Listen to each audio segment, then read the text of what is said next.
কিভাবে ইংরেজি সেন্টেন্স গঠন করতে হয় ধাপে ধাপে ব্যাখ্যা করছি।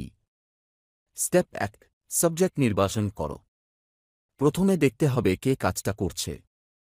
তাকে বলা হয় সাবজেক্ট। যেমন I, you, he, she, they, we, Rina, the boy ইত্যাদি। স্টেপ 2, ভার্ব বসাও। এরপর ভাবতে হবে সে কি করছে, অর্থাৎ ভার্ব বা ক্রিয়া বসাতে হবে। যেমন ইট, গাও, play, red, right, Singh. Step 3, object বা বাকিটা যোগ করো। এরপর বাক্যটি পূর্ণ করতে কি বা কাকে করা হচ্ছে সেটা বসাতে হবে, যেটা অবজেক্ট বা বাকির অংশ। যেমন rice, a book, football, a song ইত্যাদি।